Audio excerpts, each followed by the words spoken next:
What's up, man? Hey, how are you? Good, man. Fellow brothers and sisters in Christ. Hey, all right, good. How are you? Good, I'm John. Good. I'm Will. Nice to meet you, Michelle. Where are you guys based out of? Well, we're going to different All churches. over the place. But It's kind of I'm in Azle. I'm in Yeah. Denton. Gotcha. Yeah. Nice. Yeah. I was born and raised in this area, so I'm pretty familiar with it. I get what you guys are doing.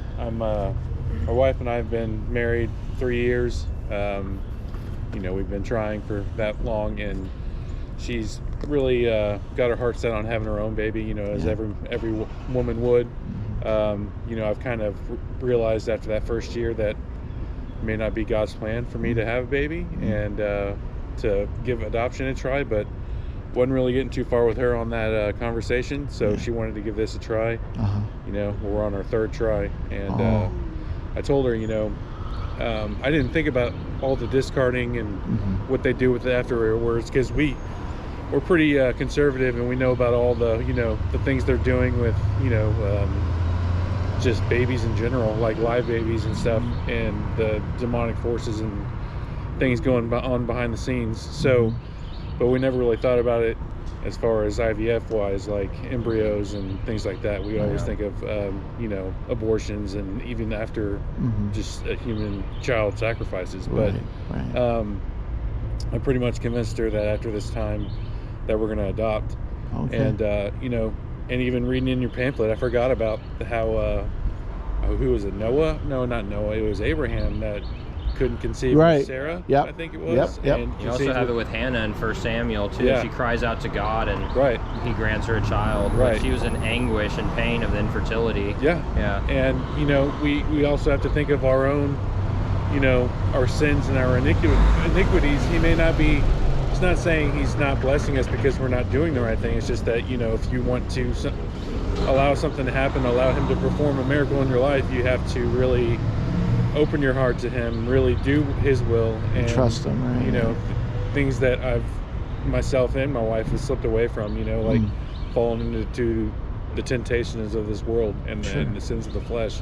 So that being said, we're kind of I'm reading the Bible every day. I've got a buddy that I'm going to his house. We're having Bible study every day, and it's not a coincidence you guys are here, and I'm getting back in the Word, and God's this is a storm in my life right now. I'm trying to have a baby, and so I'll probably talk to her going home today. Just realize what happens to the embryos after because we didn't have any that we could freeze up till last time, the second time, and then we did the genetic testing, which I don't know what's all involved in that, because it looks pretty invasive. I saw like a needle poking and pulls out, and it stretches so much. And, I told her, why don't we just have the baby without the testing, and whatever happens, and but she wanted testing.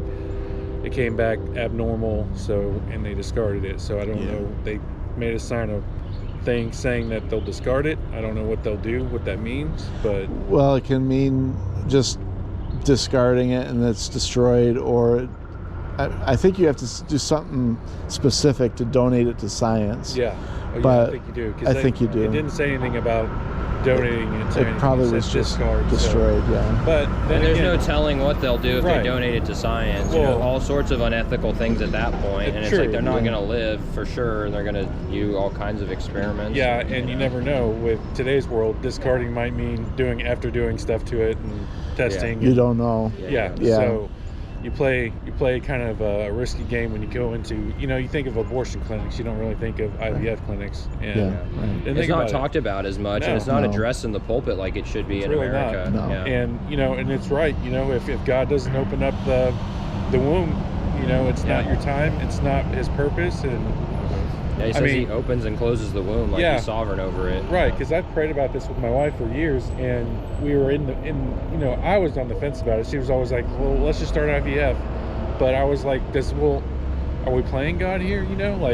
And I talked to my fellow Christians friends, and they're like, God uses things, even if it was invented for bad things, for the good.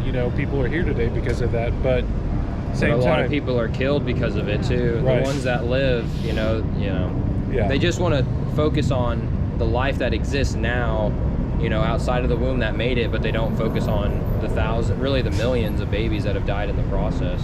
Right. So it's really sad. Yep. And so I've really got to, I'm taking this into consideration on going forward, because she's going to be starting her the hormone treatments before the retrieval here in the next week or so. Yeah, that's a lot. Yeah. I mean, it's just a lot physically. Yeah, it is. And she's been through it twice, and every time we get that bad news, it kind of... Right. And I struggle with addiction, so like every time that happens, I'm like, oh man, I want to pick up the bottle again. You know? So something I say to people is like, what you have to think about is the emotional drain on this. Yeah. Because it's that, the hormones, but then the failures, and if you transferred and then it failed.